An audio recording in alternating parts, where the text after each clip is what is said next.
po jako akawuwo. Lwaki tebatwebuuzaako? Gavumenti ya Uganda yassa omukono ku ndagaano ne kampuni y'omuyitale Peneti Enrica owa kampuni ya Vinci okuba n'obuvunaanyizibwa ku mmwanyi, ekintu ekyayogeza bannayuganda ebikankana, ssaako okwaliza Paalamenti okulagira akakiiko kaayo akavunaanyizibwa ku by'obusuubuzi n'amakolero okunoonyereza ku ndagaano eno. Lwaki bannaffe abava ebweru bo tubawa incentives nga zino naye ne tutasobola ziwa abantu baffe bawa?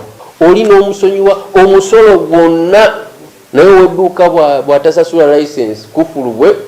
Fetulowooza nti minisita bandeekubye mu mutima contract eno ne bagiteeka ebbayi tujja kuba basanyufu.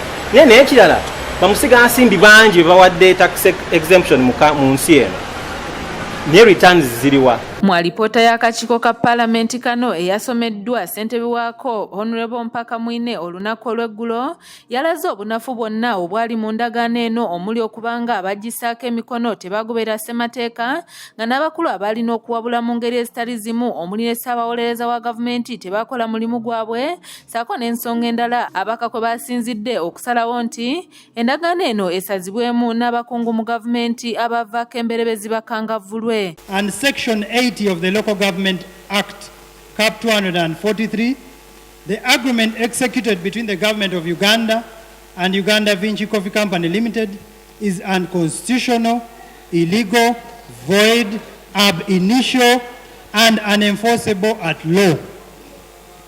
The government is directed to terminate this agreement and report to Parliament within 6 months from the date of adoption of this report.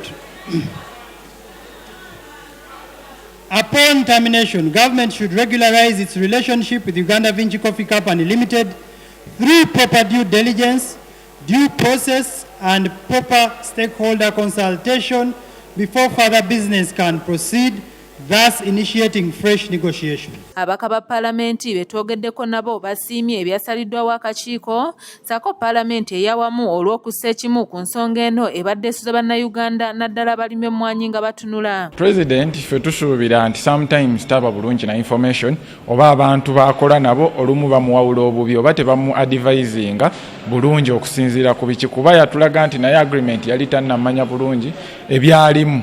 Ekirungi kya byonna nti ne bwe bagenda tebakyusa biki bye baali batadde mu alipoota yaabwe, ate alipoota yali yamaze dda okutegerekeka biki ebyagirimu, n'olwekyo baalaze obuvumu obutakyusa mu alipoota eyo oluvannyuma lw'okusinkana President. Ekirungi ssentebe bwe yabadde asoma alipoota yazze n'alaga ne President ye ebirowoozo bye bwe byali. Singa endagaano eno eneeba esaziddwamu, gavumenti ya Uganda erina okuliyirira musiga nsimbi ensimbi eziwerako, abaka kye bagambye nti wadde nakyo kifiiriza eggwanga naye kijja kuba waddewaddeko okusinga okulekawo endagaano egenda okusigala ng'ekabya bannayuganda. Ababadde tebamanyi bukujjukujju bwe babadde bakozesezza okutuggyako ekyaffe, ate bammale eggwanga balinyuunyunte ng'okubajjako kye tubadde tubakwasizza kiteekwa okubasasula buwanana.